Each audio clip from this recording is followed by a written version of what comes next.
No wonder mama sent me to college. No wonder she said, son, remember the power's in the knowledge. Power's in the knowledge.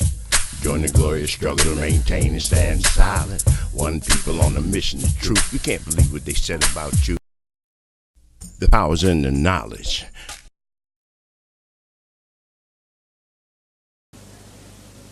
Most anthropologists have been satisfied to go looking for vanishing little tribes, utterly irrelevant, the Wooga Booga and the Luga Booga. And they go and they spend 6 months a year and they study all they know about the Luga Boogas. All their little ritual and their dances and their kinship system, who is my mother's brother, sister, son, etc. Utterly irrelevant to any illuminating vision of African civilization. And they come and they extrapolate masses of things about it. And so we have thousands and thousands of books about Africa that tell us absolutely nothing about the quintessential African.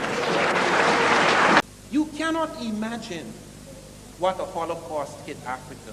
You cannot imagine what it is to take about 100 million people, the youngest people, and rip them out of the heart and core of a continent, the disintegration of family networks, the tremendous things that fell on Africa, the disease in one area in Tanzania. There were 5 million head of cattle. Europeans came in, introduced rinderpest, not deliberately, but they introduced it nevertheless. Almost all the cattle disappeared. You cannot imagine in the Americas, millions of people vanished just because of the common cold which Europeans had introduced in America.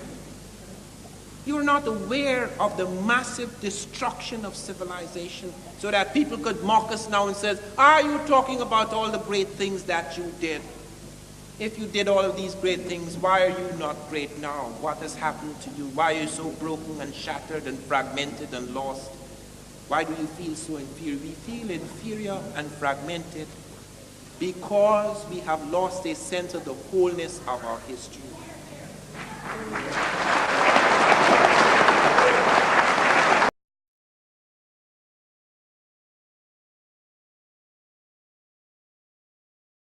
Because we can only heal, and this is true for the black as well as for the white, both the prisoner and the imprisoned, both the prisoner, and the jailer.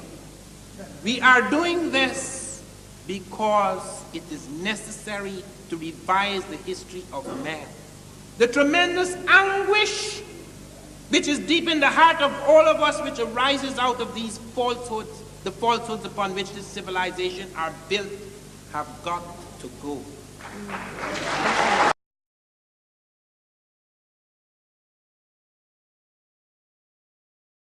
Africans with jet black faces once walked the earth all alone, no other races, until they traveled to the other lands colder than the motherland, and then the cross began.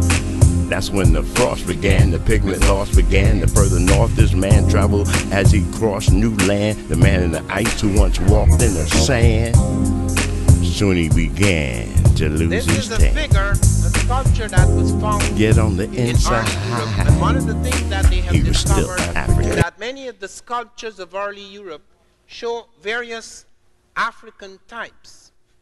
In fact, 55,000 years ago, according to 3 labs, the University of Oxford, the University of Hawaii, the University of California at Berkeley have come to the conclusion that there are no people on the earth 55,000 years ago who are not black Africans. Same thing would have been true. Okay. Then this is bone evidence. There is a rule by one of the old Egyptologists and paleontologists that said that the typical Kemetic type was short arm and negrito, if you look at all the skeletal remains. Then the fifth... we go to the next. I think we can go to the next.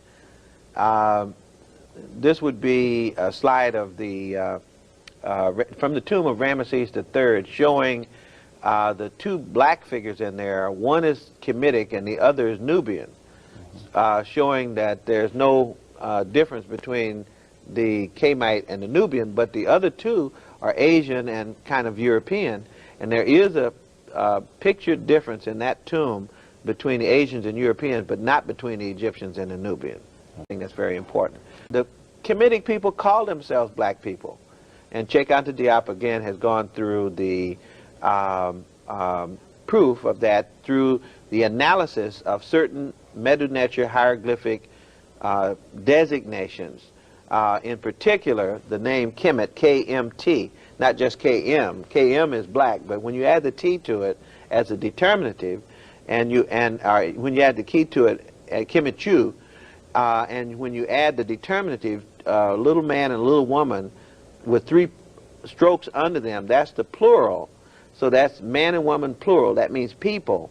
And Kemetu means the black people, not the black land. And that argument has been made in Cairo, by the way, at the symposium sponsored by UNESCO, where everybody was invited to talk about the color of the ancient Egyptian, or the race of the ancient Egyptian. Logic, arithmetic, astronomy, geometry, and music, what we call the 7 liberal arts. This was the educational system that was in place at the time that Greek people came to Kemet. Now go back and show who the people were that established this. Okay, the people, the images you showed earlier. Okay, the images that we're showing are these people. See, now I just skipped back to the 12th dynasty, but in this dynasty, these people were teaching trigonometry. In other words, we have papyri with math problems on them, the Rhind papyrus, the Moscow papyrus, with problems on them. These papyri were written in the 12th dynasty, and they had problems not only in geometry, but also in trigonometry. That just gives you an example of how much, how highly developed mathematics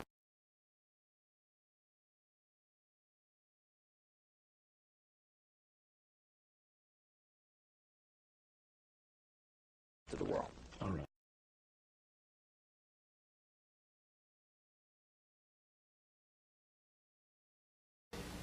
Get my glasses on and actually read this a little bit.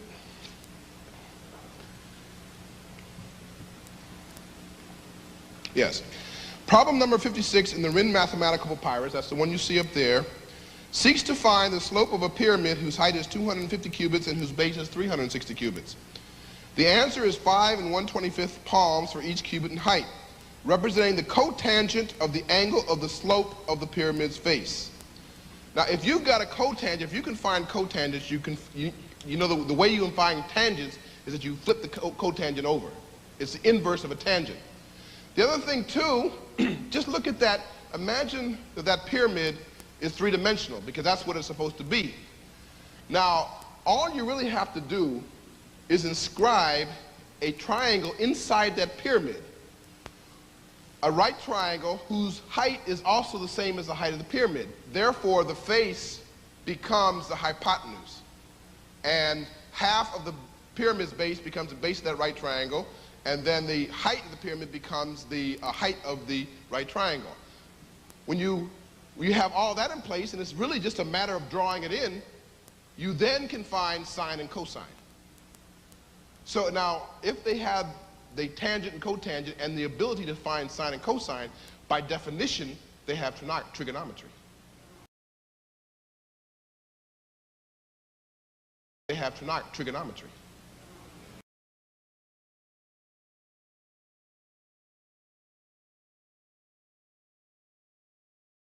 Those 7 wonders of the world. This magnificent structure stands as tall as a 45-story building and is comprised of nearly 2.5 million stone blocks, which weigh an average of 2.5 tons each.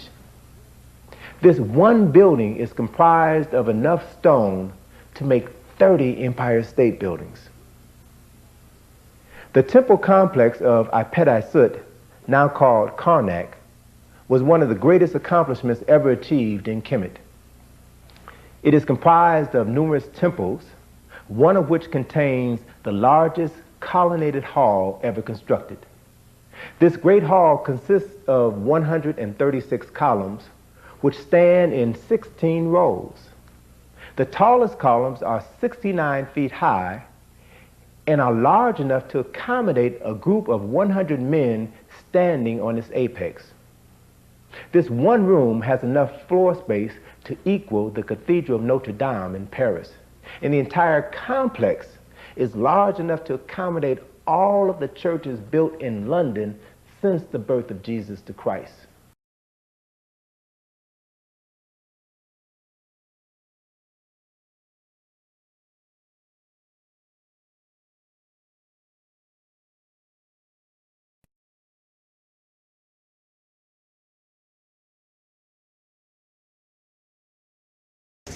Look at this. Go ahead. Look at this.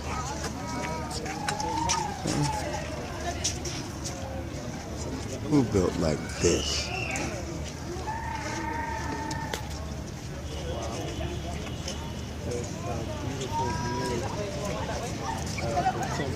Awesome or what? Now look. Both sides.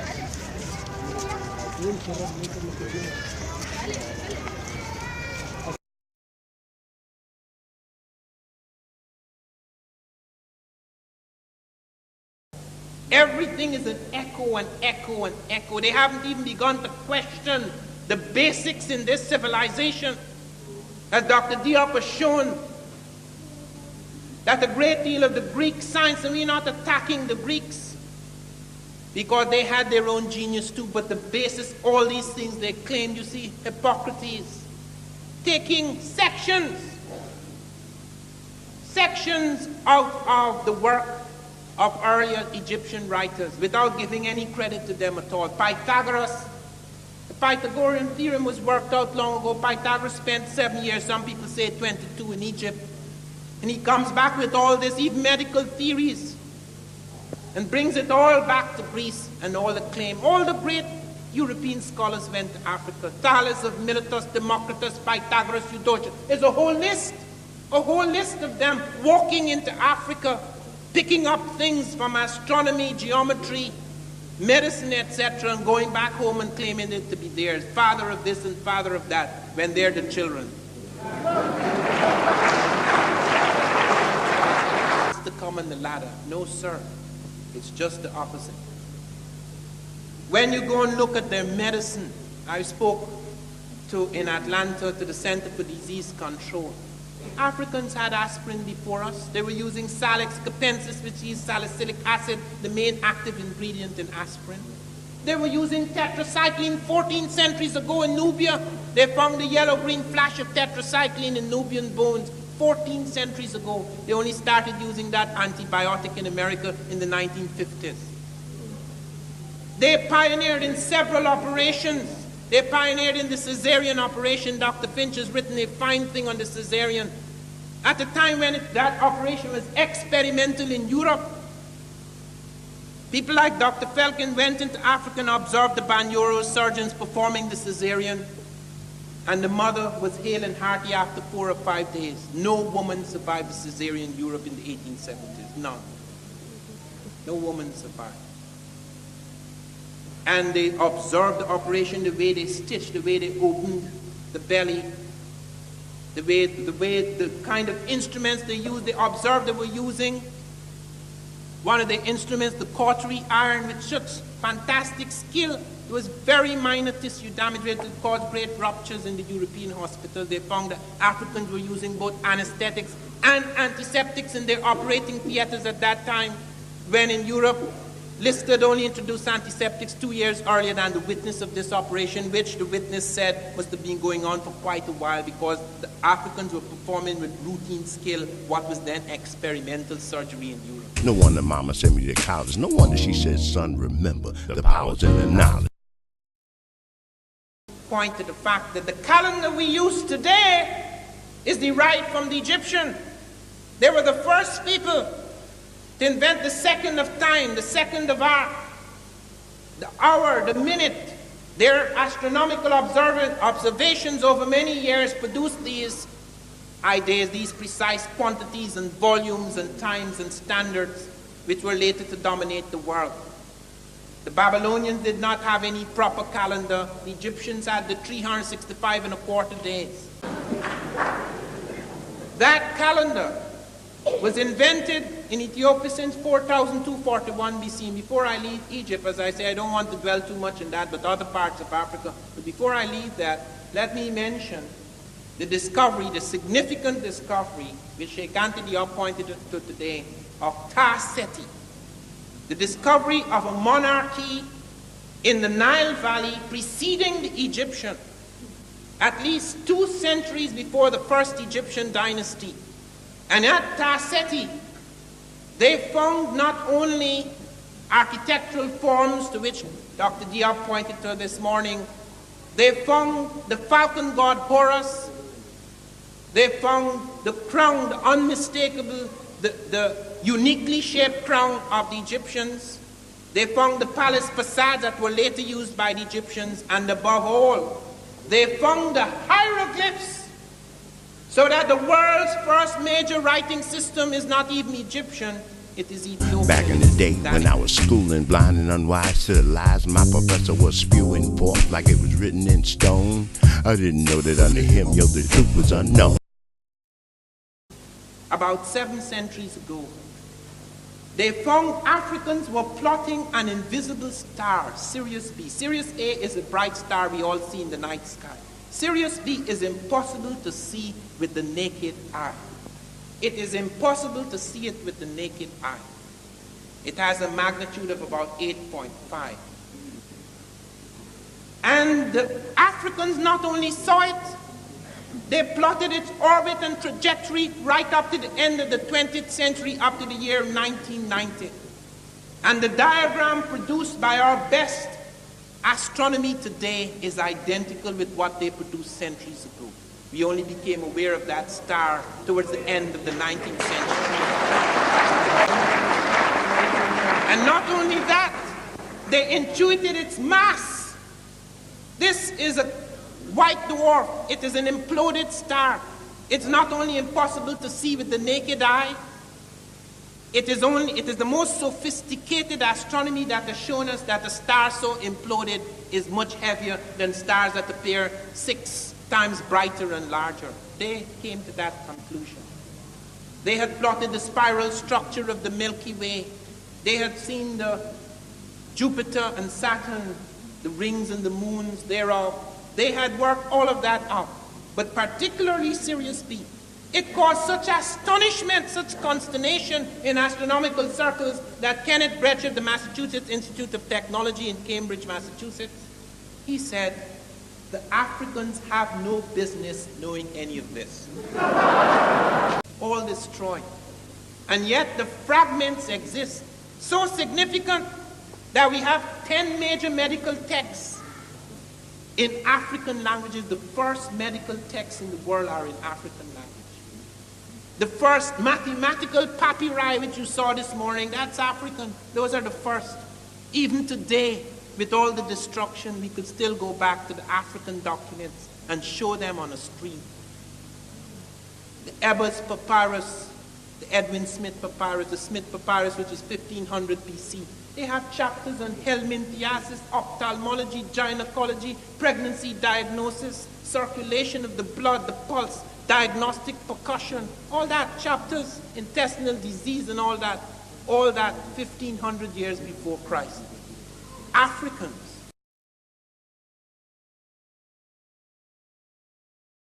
The architect responsible for the design of the step pyramid was a man named Imhotep.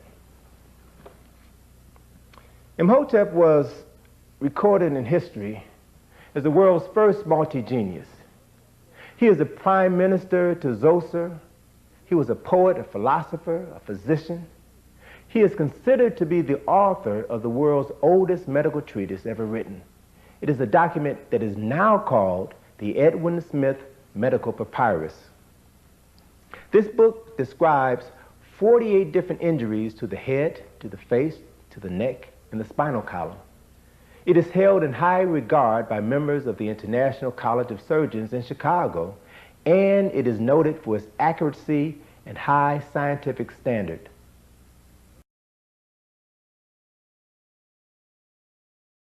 And I asked my teacher, he had nothing much to say to me. Kept seeking the truth, only more questions came to me. Kept seeking the truth about how all this came to be. Kept seeking the truth about how they was blaming me.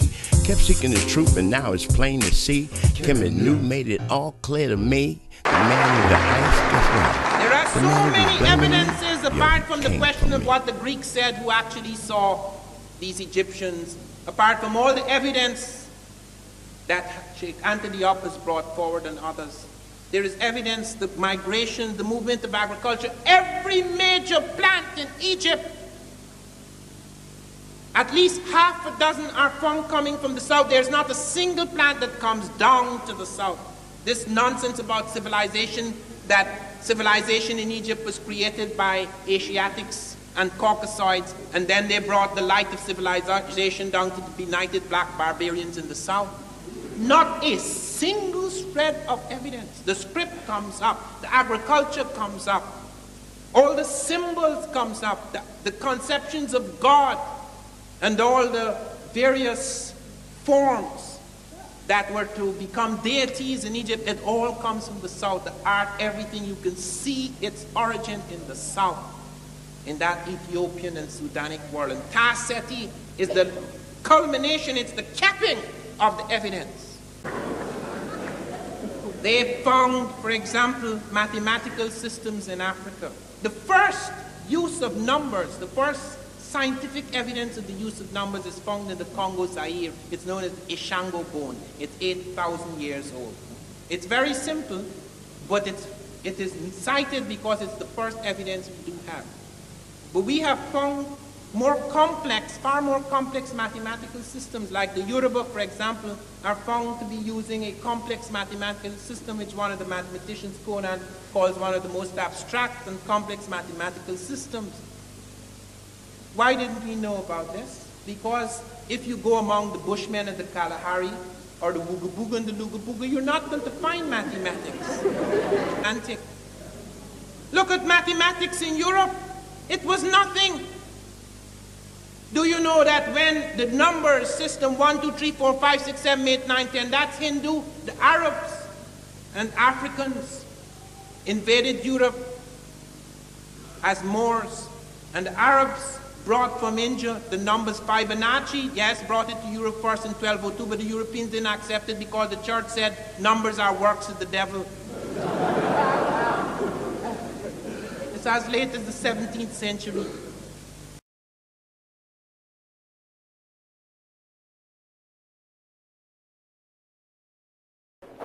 He said that, he became more alert and more human being. He became more, you see, Malone became a more human being. Not just human being, you became a more yourself. You achieve your destiny when you go to Kemet school.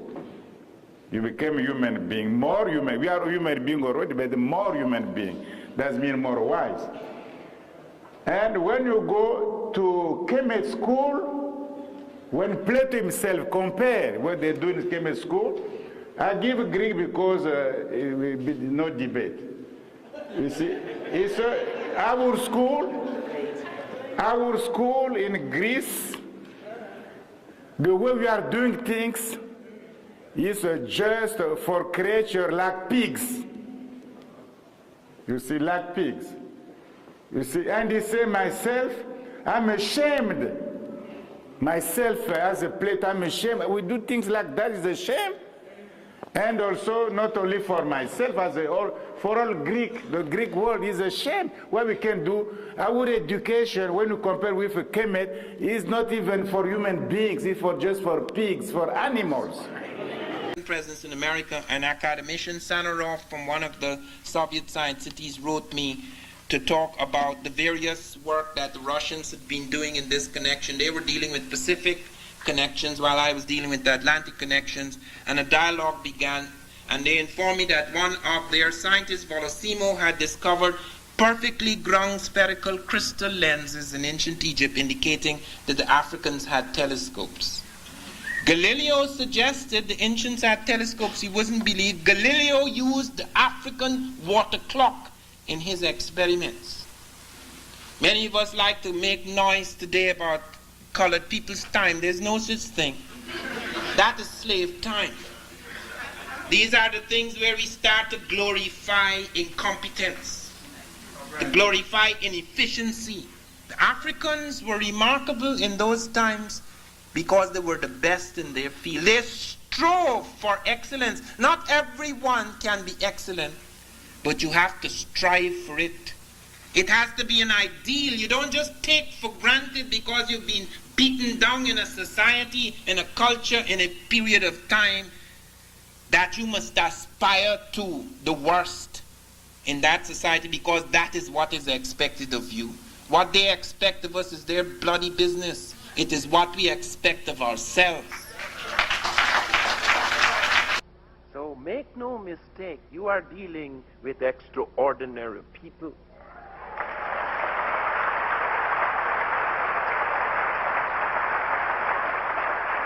Because the next myth coming up in the 21st century is how the Japanese are the superior people of the world. It's going to shift from the European to the Asiatic. So get it quite clear. In the very early stages of civilization, something very unusual happened. I was with my wife in Egypt last summer and we went to Aswan. And I looked at a block, an obelisk, a stone obelisk which had been cut many centuries ago. And I looked at the way it had been cut, the perfection of the cut. I looked at the stone. And I wondered why they had abandoned this obelisk. They abandoned it, they said, because it had a flaw. And I looked carefully. It is true, my eyes are not what they used to be. I could not see this flaw, so I used my hands, which are extremely sensitive. And it had to be pointed out to me where the flaw was, and it was very clear to me it would have taken centuries for that flaw to really make a difference.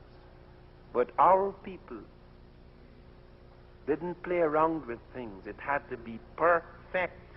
When the Japanese were building the pyramid, when they tried to put the stones in alignment, they cracked and broke and were badly scratched. When they went to check the stones that the Egyptians had put into alignment, 1/1000th of an inch accurate, not a single stone was scratched or cracked. You are dealing with people who felt you had to be as perfect as possible. Let us pray that those of us, our people who learn of their heritage, their ancestors, will not accept mediocrity as their standard. Want to see the proof? Want to get that power? The power's in the knowledge, but it only comes to you when you know what your ancestors did, because only then do you know what you can do.